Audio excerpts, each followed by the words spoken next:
गीता अध्ययन के सेशन में आप सभी का स्वागत, जहां हम राणा सर के साथ भगवत गीता के चौथे अध्याय को जानने का प्रयास कर रहे हैं। आज बारी है श्लोक 24 से आगे चलने की। सर को प्रणाम और निवेदन कि आज के सेशन की शुरुआत करें। ओम वसुदेव सुतं देवं कंसचाणूरमर्दनं देवकी परमानंदं कृष्णं वंदे जगद्गुरुं। सभी को बहुत बहुत प्रणाम। हम भगवत गीता जी के चौथे अध्याय पर चर्चा कर रहे हैं।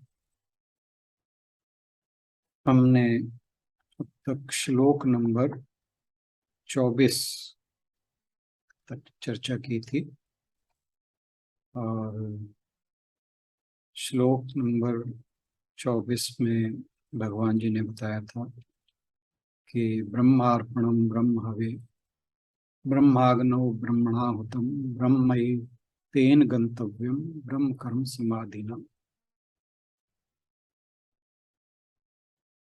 कि हमारे द्वारा किया जाने वाला हर कर्म एक यज्ञ है, ब्रह्म है। यदि हमारी ब्रह्माकार वृत्ति हो गई है तो जो ब्रह्म कर्म में स्थित है, ऐसा योगी, उसके द्वारा किया जाने वाला यज्ञ का हर कर्म ब्रह्म है। तो इसके बाद भगवान जी हमें जो अलग अलग तरह के यज्ञ हैं, लगभग 12 तरह के यज्ञ आने वाले श्लोकों में भगवान जी बताते हैं। और शुरुआत हम श्लोक नंबर 25 से करते हैं। आशु बहन से अनुरोध के पहले श्लोक पढ़ते हैं। सर मैं सिर्फ पढ़ूंगी, आप फिर आगे बढ़ते रहिए। देवमेवापरे यज्ञं योगिनः पर्युपासते ब्रह्माज्ञावपरे यज्ञं यज्ञेनैवोपजुह्वति। दैव में वापरे, तो यहाँ पर जो देव वर्ड है वो जो स्वर्ग के देवता हैं, देवगणों के लिए यूज किया गया। दैव एव, हाँ एव, तो यहाँ एव का मतलब वास्तव में अपरे, अन्य, यज्ञम, यज्ञ, योगिना पर्युपास्ते। योगिना यानी जो आध्यात्मिक साधना में लगे लोग हैं, पर्युपास्ते पूजा करते हैं। ब्रह्माग्नव, ब्रह्म परम सत्य, फिर अग्नव, ब्रह्माग्नव, अग्नि में ये आवपरे, ये फिर अपरे वर्ड आ गया। अन्य, यज्ञम, यज्ञ को, यज्ञेन, यज्ञ से, एव वास्तव में, उपजूहवती यानी अर्पित करते हैं। तो यहाँ भगवान जी बता रहे हैं कि कुछ लोग, कुछ योगी संसारिक पदार्थों की आहुति देते हुए भगवत अर्पण रूप यज्ञ का ही अनुष्ठान करते हैं, और दूसरे योगी परम सत्य ब्रह्म रूप अग्नि में विचार रूप यज्ञ के द्वारा आत्म आहुति देते हैं। शब्दों पर ना जाएं, इतना कठिन नहीं है ये श्लोक। तो अभी हम इसको समझने की कोशिश करेंगे तो इजीली समझ आ जाएगा कि भगवान जी यहाँ क्या कहना चाह रहे हैं।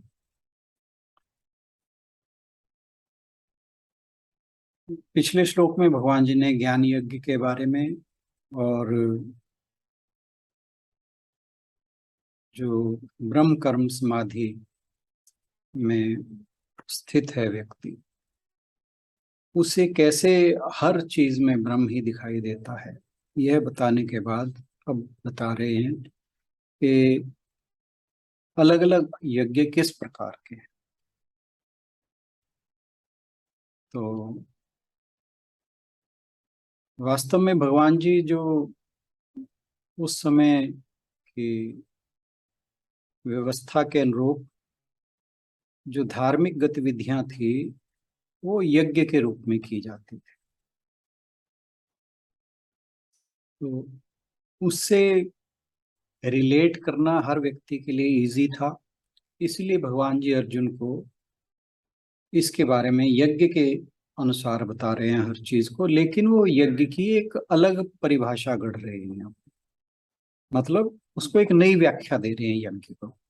इसीलिए हमने थर्ड चैप्टर में भी यज्ञ के बारे में पढ़ा था, और यहाँ फिर उसी बात को दोहरा रहे हैं अलग तरीके से। तो वो बता रहे हैं कि यज्ञ का मतलब है कि जो मनुष्य दिन प्रतिदिन जो भी उसकी एक्टिविटीज होती हैं उनको किस प्रकार वो ईश्वर की पूजा में बदल दें।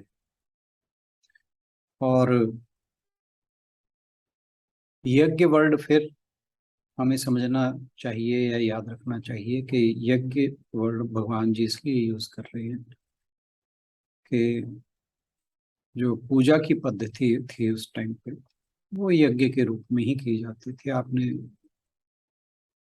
पढ़ा होगा, सुना होगा कि पांडवों ने रासोई यज्ञ किया, अश्वमेध यज्ञ किया।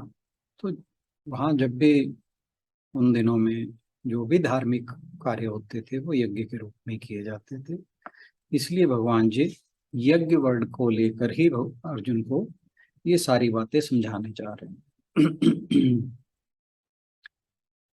तो जिस प्रकार से भगवान जी यहाँ बता रहे हैं कि यज्ञ किस तरह से किया जाना चाहिए या हमारे कर्म किस प्रकार से यज्ञ हो, तो अगर कोई व्यक्ति अपना अभ्यास इसी प्रकार से करता है तो उसे ज्ञान प्राप्त होता है, और धीरे धीरे उसके अंदर त्याग की भावना आती है, और जो अपना स्वयं का स्वरूप है और ब्रह्म है उसकी एक रूपता के साथ वो एक में हो जाता है। अब इस चीज को थोड़ा सा और हम इजी वे में कैसे समझा सकते हैं कि जैसे मान लीजिए हम खाने की गतिविधि लेते हैं, खाने की एक्टिविटी। तो जो यहाँ पर भगवान जी ने भाषा इस्तेमाल की है, जो तरीका इस्तेमाल किया है, उसके उस तरीके से अगर हम खाने को समझने की कोशिश करें तो कहेंगे कि लोग भोजन की अग्नि में बलिदान के रूप में भूख की भावना को हवन करते हैं। तो यानी अभी यज्ञ के रूप में बात हो रही है। तो यज्ञ की यहाँ पर अग्नि हो गई भोजन की अग्नि, ठीक है, और आहुति किस चीज की होगी, भोग की।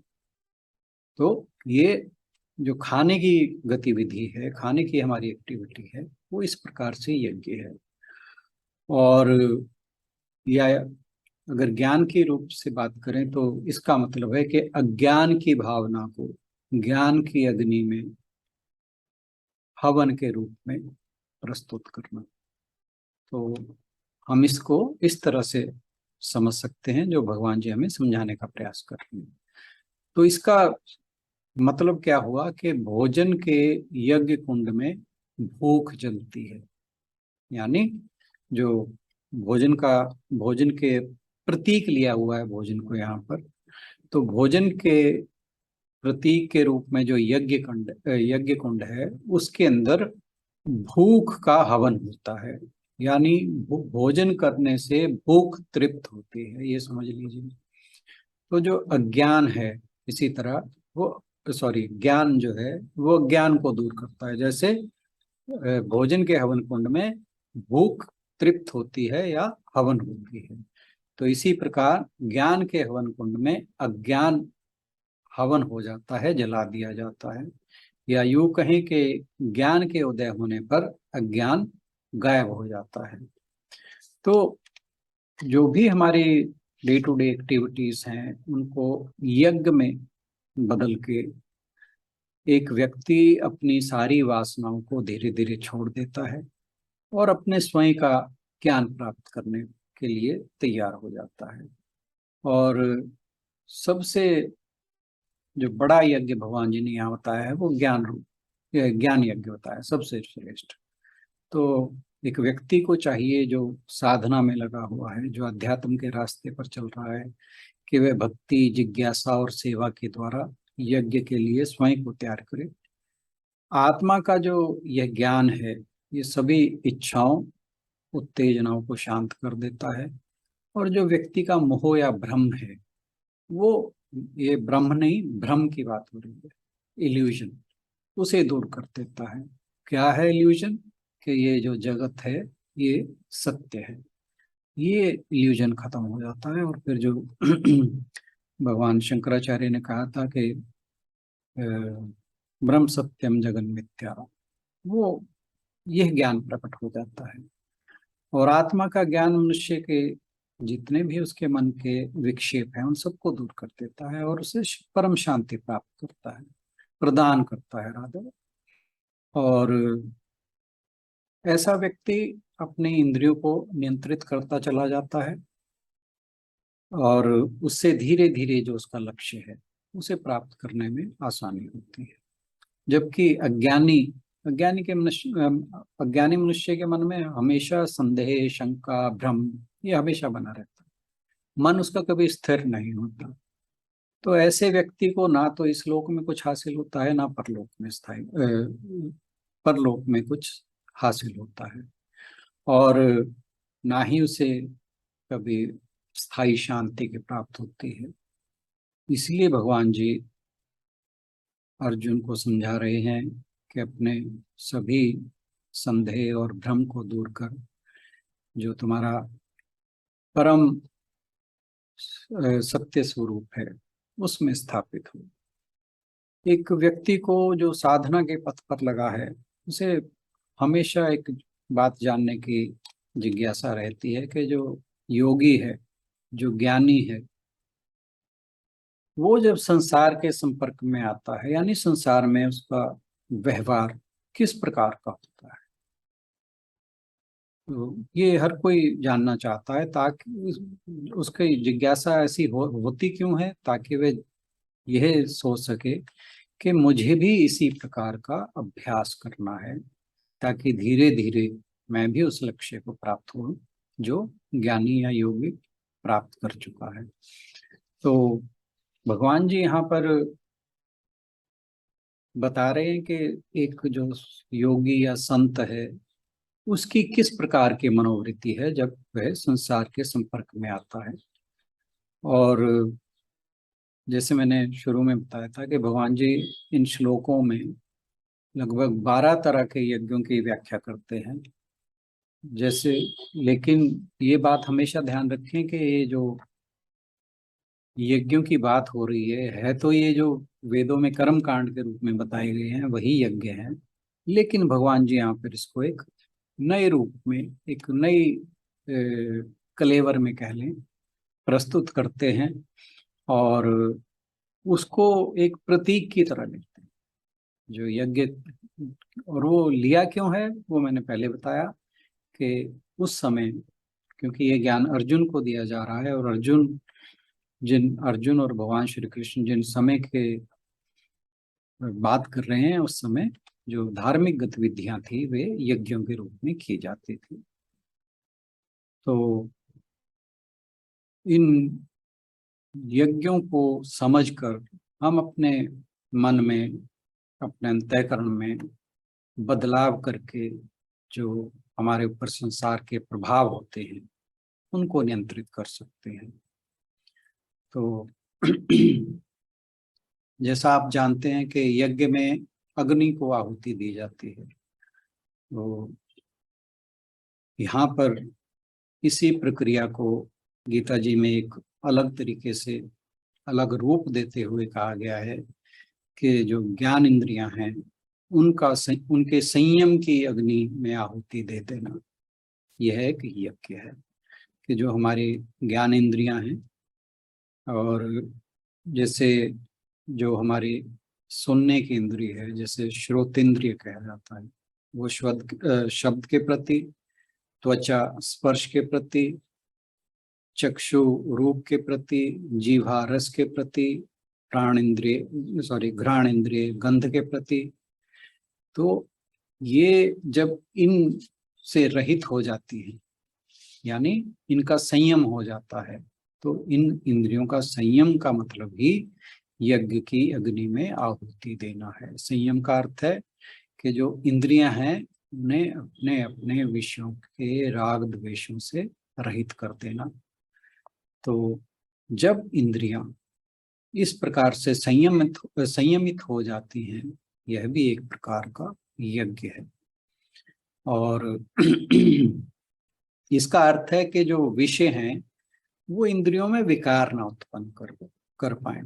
तो इसका मतलब हुआ कि जो इंद्रियों का संयम है यह भी एक यज्ञ ही है। और फिर यहाँ पे भगवान जी ने दो प्रकार के यज्ञ बताए हैं। पहली लाइन में बताया था देव यज्ञ और दूसरी लाइन में बताया था ज्ञान यज्ञ। तो हम इनको बारी बारी से समझने का प्रयास करते हैं। इसके ऊपर जाने से पहले मैं एक और चीज आपसे शेयर करना चाहता हूँ जो ओशो ने इस यज्ञ के ऊपर कही है।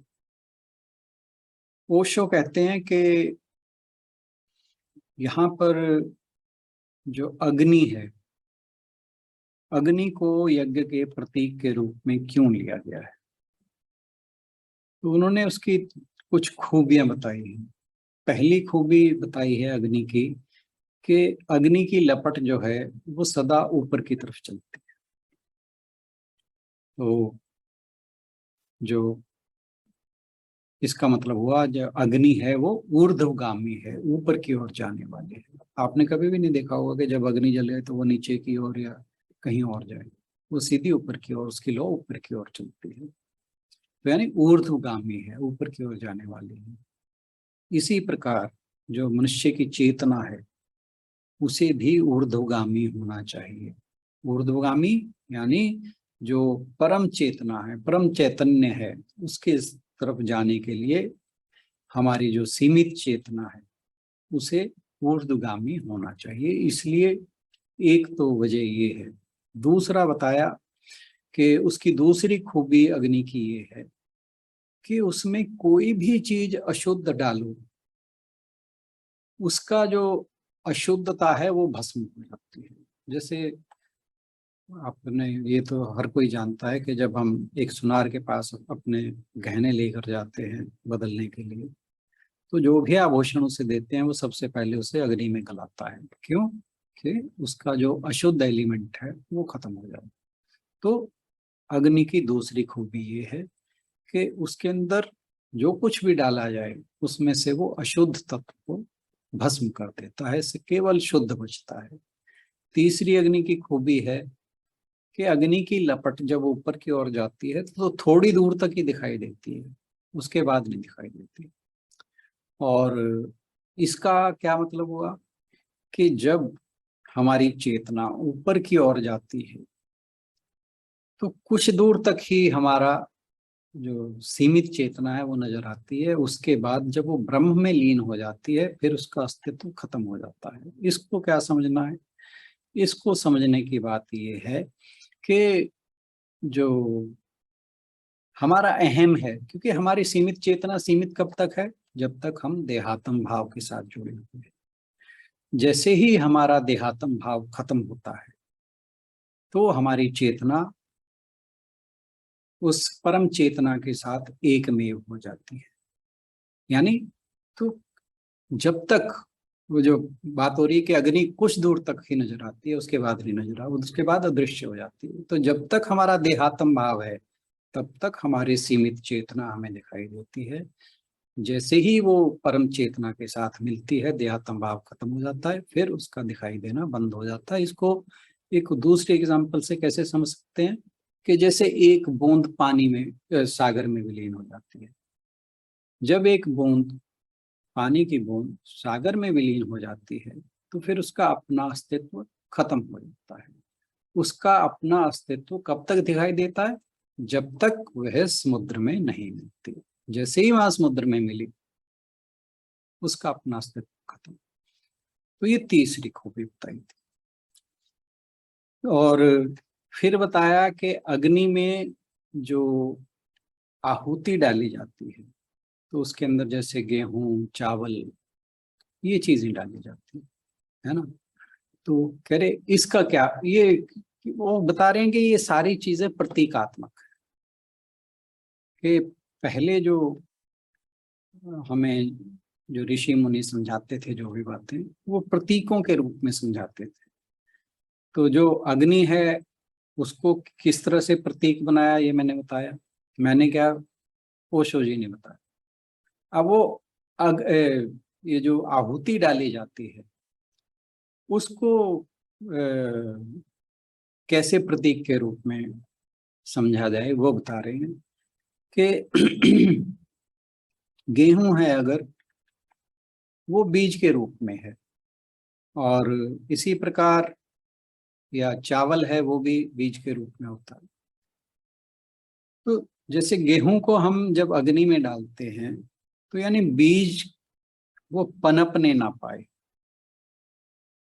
है ना। तो जैसे ही जब हम अग्नि में बीज को डालते हैं, जो भी अग्नि में डाला जाएगा वो खत्म हो जाएगा, और फिर वो वहां से वापस नहीं आता। तो जो हमारे अहम का बीज है, जब हम उस अग्नि में डाल देते हैं, क्योंकि अहम का बीज अगर अंकुरित होगा तो हमारे लिए तरह तरह के राग द्वेष उत्पन्न करेगा। तो हमें इस अहम के बीज को, अग्नि को भेंट कर देना है। यज्ञ की जो अग्नि है उसे भेंट कर देना है, ताकि इस अहम के बीज का अंकुरण ना हो और ये हमारे राग द्वेष उत्पन्न ना हो। और फिर एक चीज और बताई थी कि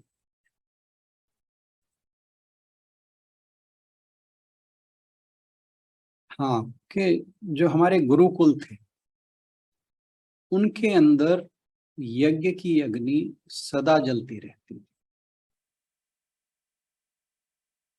उसका क्या कारण था? आज भी आपने कहीं जाओ, बहुत जगह आपको देखने में मिलेगा कि वहां पर धूना जलता रहता है, बहुत से आश्रमों में। मैंने देखा हुआ है, इसलिए कह रहा हूँ, आपने देखा नहीं मुझे नहीं पता, पर कुछ लोगों ने जरूर देखा होगा।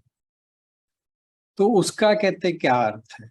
उसका अर्थ ये है कि जैसे हम, मान लीजिए हमें बाजार से करे कुछ लेने जाना है, तो हम क्या करते हैं कि हम उसको कुछ कहीं नोट कर लेते हैं, उस जो भी चीजें हैं उन्हें नोट कर लेते हैं, ताकि टाइम पे हमें याद रहे।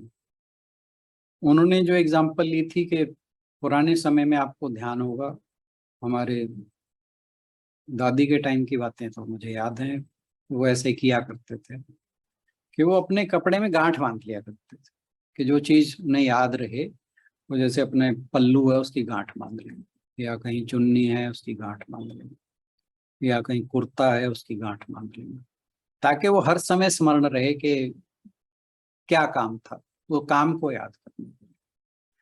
तो कहते हैं कि ये जो यज्ञ की अग्नि गुरुकुलों में जलती रहती थी, वो इसलिए कि जो भी छात्र, जो भी व्यक्ति वहां से निकले, आते जाते जो भी वहां से निकले, उसे ध्यान रहे कि ये जीवन जो है वो यज्ञ के रूप में है। तो ये कुछ बात थी जो मुझे जरूरी लगी शेयर करना।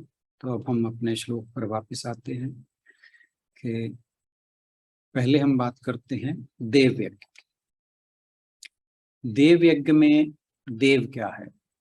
देव है, इसको दैव भी कह सकते हैं। देव तो देवता से रिलेट हो गया, दैव हो गया डिवाइन से रिलेट। तो अगर हम इसको डिवाइन से रिलेट करें तो प्रकाश रूप हो गया। तो कहते कि जो हमारी ये जो पांचों ज्ञान इंद्रियां हैं, ये अध्यात्म की दृष्टि से देवता है, और इन इंद्रियों के द्वारा जो शब्द, स्पर्श, रूप, रस, गंध, ये पांच विषय जो इनके द्वारा प्रकाशित किए जाते हैं। तो जो एक साधक है, जो आध्यात्मिक यात्रा में लगा हुआ व्यक्ति है, और सिद्ध पुरुष यानी ज्ञानी या योगी, वो भी इंद्रियों के माध्यम से ही विषयों को ग्रहण करते हैं। तो जो सामान्य व्यक्ति है वो भी इन्हीं इंद्रियों से विषयों को ग्रहण करता है, यानी जो अज्ञानी की बात है। जो साधक है या ज्ञानी है वो भी इन्हीं इंद्रियों के माध्यम से ही विषयों को ग्रहण करता है।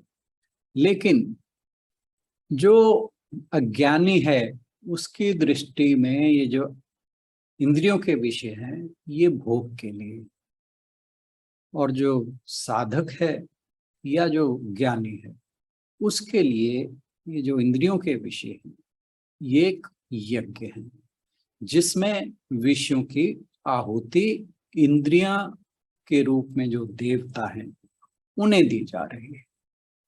तो अज्ञानी के लिए विषय केवल ग्रहण की क्रिया मात्र है, और जो ज्ञानी है उसके लिए ये भी भक्ति की साधना है, जिसमें विषयों को इंद्रियों के देव को आहुति के रूप में दिया जा रहा है। हमारे लिए जो सामान्य व्यक्ति हैं, जो सामान्य साधक है, उसके लिए निराकार ब्रह्म को समझना इतना आसान नहीं, उससे रिलेट कर पाना, है ना। जो हमारे यहाँ हमारे धर्म में, सनातन धर्म में मूर्तियों का जो महत्व है वो इसीलिए कि हम निराकार ब्रह्म को इतनी इजीली ग्रैस्प नहीं कर पाते। तो इसलिए बहुत से लोग यहाँ, जो देव यज्ञ की बात हो रही है, देवताओं की जो पूजा करते हैं, पूजा का मतलब, पूजा और यज्ञ एक ही तरह के समझ के चलना चाहिए।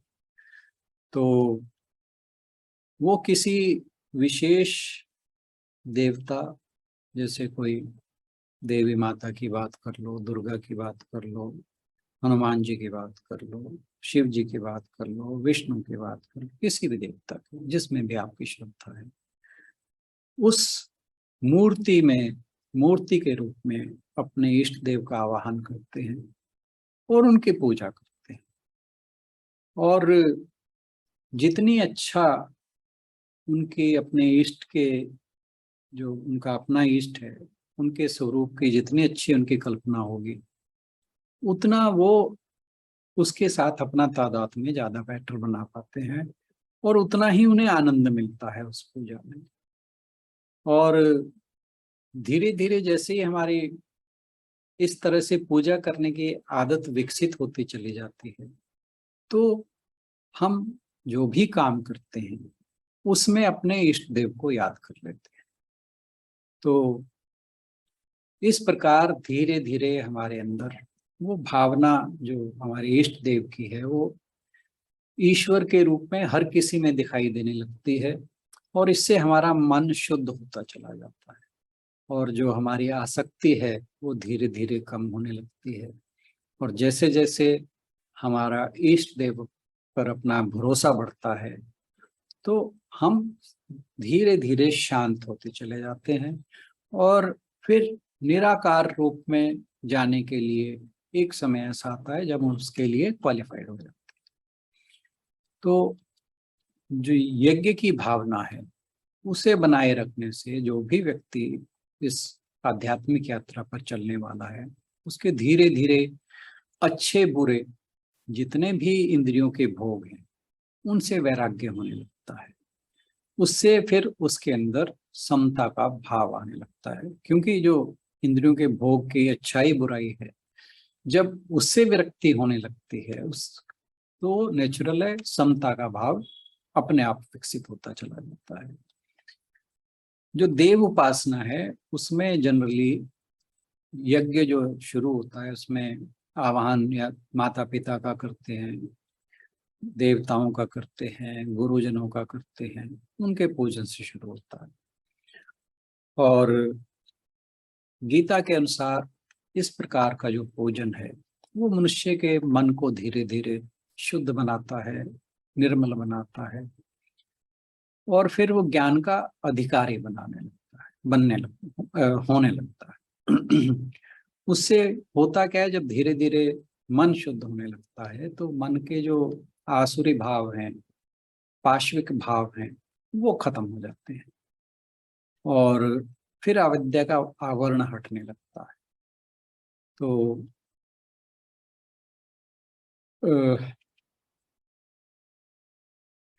एक चीज और है कि जो अज्ञानी व्यक्ति है, बहुत से जो सामान्य व्यक्ति हैं, वो भी यज्ञ करते हैं, देव उपासना करते हैं। ये जो उपासना थी, जो अभी हमने बात की देव की उपासना की, वो थी एक साधक की, जो आध्यात्मिक यात्रा, जो आध्यात्मिक साधना के पथ पर लगा हुआ है, या एक योगी की। लेकिन एक जो सामान्य व्यक्ति है, वो जब यज्ञ करता है तो वो अपने किसी मनोरथ की पूर्ति के लिए करता है, कुछ उसकी डिमांड होती है। तो जो लोग देव यज्ञ को स्वार्थ की भावना से करते हैं, यानी कोई भी यज्ञ अपने इच्छाओं की पूर्ति के लिए करते हैं, तो उसमें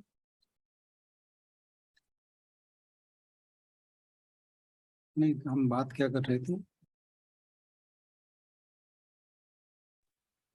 कि जो अज्ञानी है वो जब यज्ञ करता है तो वो यज्ञ को अपनी किसी इच्छा की पूर्ति के लिए करता है, यानी अपनी किसी मनोरथ की पूर्ति के लिए करता है। तो इसमें जो इस प्रकार के यज्ञ होते हैं, इसमें कई तरह के गलत काम भी होते हैं, जैसे पशु बलि होती है। आजकल तो बहुत कम हो गया है ये, लेकिन बहुत समय तक शायद अब भी कहीं कहीं होता है। तो इस प्रकार के काम भी होते हैं, और ऐसे जो कर्म हैं वो ये धर्म को अधर्म बना देते हैं। जबकि जो पूजा है, उपासना है, इसका उद्देश्य होता है सबका कल्याण।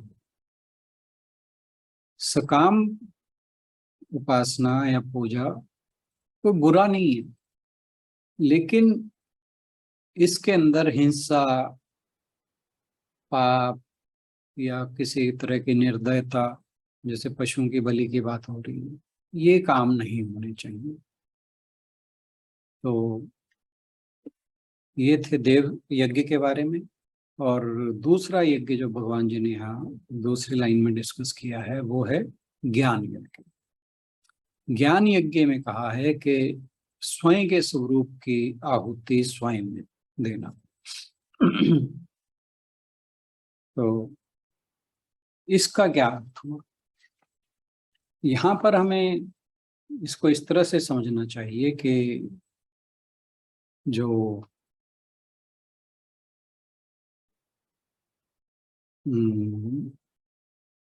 हम बात करते हैं सेल्फ के, दो तरह की बात करते हैं सेल्फ को, एक स्मॉल एस के साथ, एक कैपिटल एस के साथ। तो जो स्मॉल एस के साथ सेल्फ होता है वो होता है जो हमारा अहम के साथ हमारा तादात्म्य है, लोअर सेल्फ कह लो इसको, हमारा जो सीमित स्वयं है। और जो कैपिटल एस वाला सेल्फ है वो होता है परम सत्य, परम शाश्वत सत्य, परम चैतन्य, कुछ भी नाम ले लीजिए।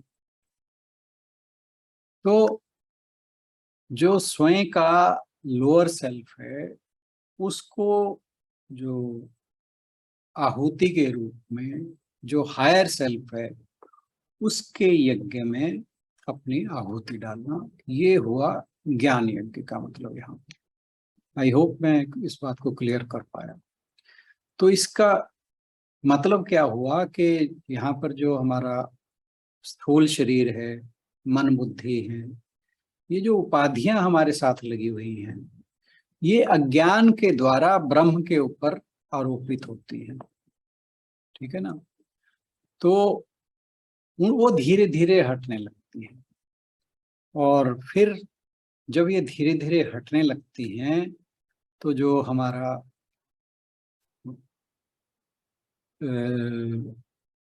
जो मैं है, जो अहम वाला मैं है, वो शाश्वत सत्य के साथ फिर उसकी धीरे धीरे पहचान होने लगती है जब ये शरीर मन बुद्धि आदि जो उपाधियां हैं ये हटने लगती है।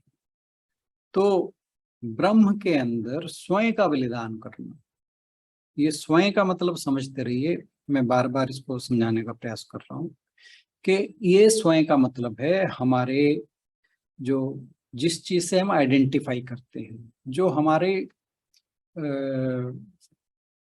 क्या कहना चाहिए, अनरियल आइडेंटिफिकेशन है। अनरियल क्या, हम समझते हैं कि हम ये सीमित शरीर है जिसके अंदर एक मन है, जिसके अंदर एक बुद्धि है। तो ये उपाधियां हमने अपने ऊपर, जो हमारा वास्तविक रूप है, उसके ऊपर आरोपित कर रखी है। ठीक है ना। तो जब ये चीज क्लियर हो जाती है, यानी जब हम इसको एक यज्ञ के रूप में आहुति के रूप में यज्ञ में आहुति डालते हैं, तो फिर हमारा जो ये उपाधियां हैं ये नष्ट होकर हमारा अपने वास्तविक स्वरूप के साथ तादात्म्य हो जाता है। इसे कहते हैं अपरोक्ष अनुभूति। तो यह जो यज्ञ है जिसके अंदर अपना अविद्या का आवरण हटाकर अपने आप को अपने वास्तविक स्वरूप में स्थापित कर देना, यह सभी यज्ञों से श्रेष्ठ है। इसी को ज्ञान यज्ञ यहाँ कहा जाता है।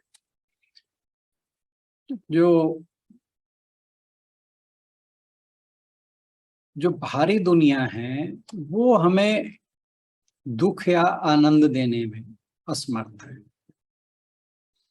इसका क्या मतलब हुआ कि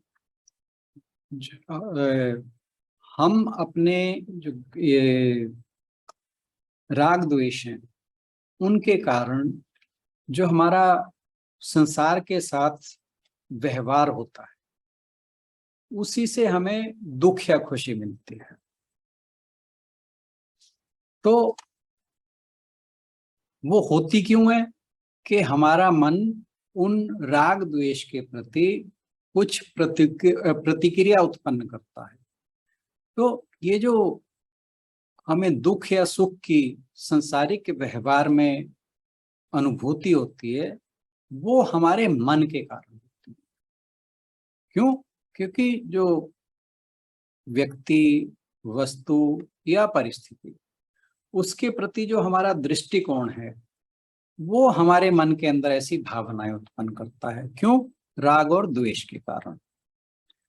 और जब हम ब्रह्म के ज्ञान में खुद का अपनी आहुति देने को तैयार हो जाते हैं तो फिर ये सारे राग द्वेष अपने आप खत्म हो जाते हैं और फिर हम अपने जो वास्तविक स्वरूप है उसके अंदर स्थित हो जाते हैं।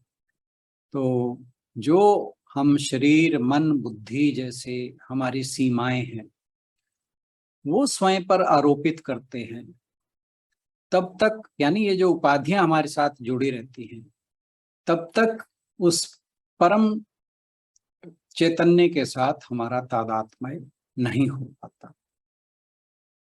और ये जो ज्ञान यज्ञ है, ज्ञान यज्ञ का यहाँ पर अर्थ है कि हम अपनी उन उपाधियों को आहुति के रूप में उस ज्ञान यज्ञ में डालना ताकि हम अपनी इन उपाधियों से मुक्त होकर अपने वास्तविक स्वरूप में स्थित हो जाएं। क्योंकि जो हमारा वास्तविक रूप है वो सभी सीमाओं से रहित है, वो असीमित है। ये सीमाएं, जैसे कल हमने एग्जांपल ली थी घटाकाश की, या वो मैंने एग्जांपल दी थी ना कि एक बाल्टी को जब तालाब में डुबोया जाता है तो जब उसे भर के निकाल लो तो वो उसके अंदर का पानी सीमित होता है, लेकिन वो बाल्टी जब तालाब में डाल दो तो बाल्टी का पानी और तालाब का पानी एक हो जाता है, फिर वो सीमा खत्म हो जाती है। इसी प्रकार जब हम अपने वास्तविक रूप के साथ तादात्म्य में बैठा लेते हैं तो जो हमारी सीमाएं हैं शरीर के रूप में, मन बुद्धि के रूप में, ये सारी सीमाएं खत्म हो जाती है। और यही ज्ञान है, यही ज्ञान मुख्य है। तो जो ज्ञानी है वो जिज्ञासा, चिंतन, ध्यान और ब्रह्म के साथ अपनी एकता को समझकर निराकार ब्रह्म को प्राप्त करने का प्रयास करता है। और जो उपासना का यह रूप है, इसी को ज्ञान यज्ञ कहा जाता है।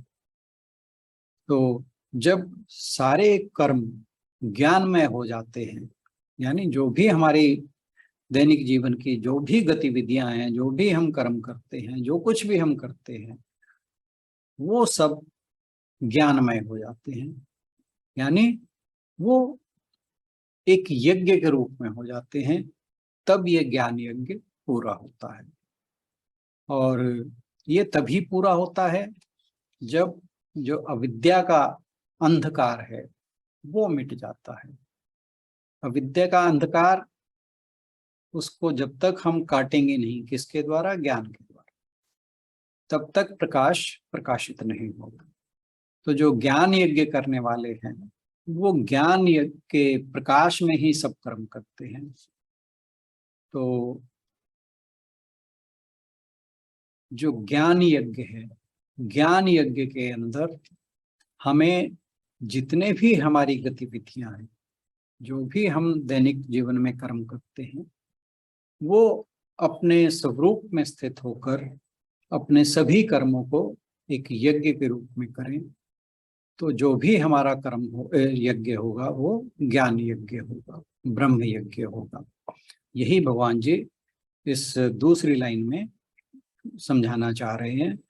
और इसके अंदर जो अविद्या है, अविद्या यानी हमारे अपने स्वरूप के प्रति जो अज्ञान है, अविद्या है, माया का आवरण है, उसको विद्या के हवन में आहुति के रूप में डाल देना। अपने जो मन के विकार हैं उनको ब्रह्म ज्ञान में भस्म कर देना। तन मन के दोषों को, जो भी हमारे अंदर दोष हैं, विकार हैं, उनको ब्रह्म ज्ञान रूप की अग्नि के अंदर भस्म कर देना, उनकी आहुति डाल देना। जब तक हम शरीर धारण किए हुए इस जगत में रहते हैं तब तक हमारा विषयों के साथ तो संपर्क निरंतर बना रहता है, ये हमें हमेशा ध्यान रखना चाहिए। लेकिन जो हमारा दुख सुख का अनुभव है वो तभी तक है जब तक हम देहात्म भाव के साथ जुड़े हुए। जैसे ही हम अपने वास्तविक स्वरूप के साथ स्थित होते हैं, उसके साथ जुड़ जाते हैं, तो फिर दुख सुख का प्रभाव हमें विचलित नहीं करता, फिर हम समबुद्धि में आ जाते हैं। और जब हमारे सभी कर्म यज्ञ स्वरूप हो जाते हैं तो फिर विषयों के सुख दुख हमें परेशान करना बंद कर देते हैं। जो ज्ञानी है उसके लिए इंद्रियां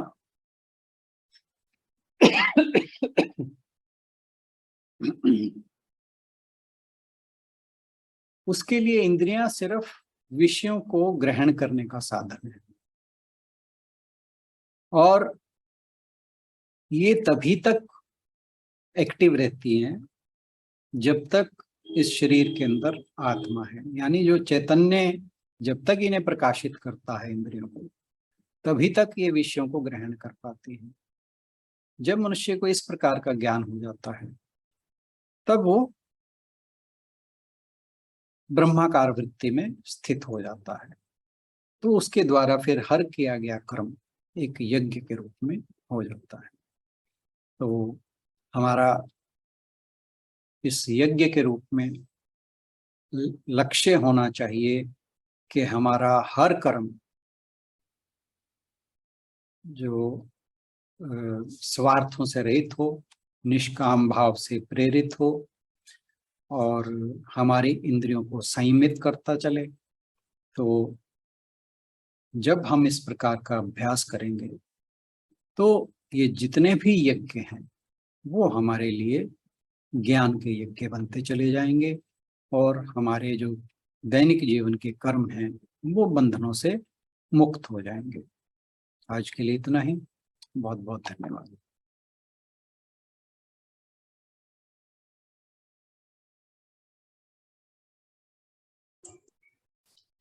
धन्यवाद राणा सर।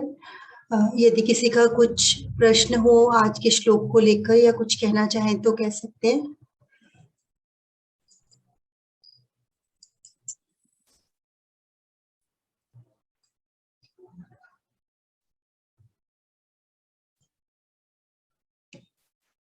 करें समापन। हाँ जी सर। ओम पूर्णमदः पूर्णमिदं पूर्णात् पूर्णमुदच्यते पूर्णस्य पूर्णमादाय पूर्णमेवावशिष्यते। ओम शांति शांति शांति। हरि ओम। सभी को बहुत बहुत प्रणाम और इस चर्चा में जुड़ने के लिए बहुत बहुत धन्यवाद। सभी की ओर से राणा सर का बहुत बहुत धन्यवाद आज के इस श्लोक की व्याख्या के लिए। कल मिलते हैं भगवत गीता के अगले सेशन में। Thank you everyone. Thank you sir.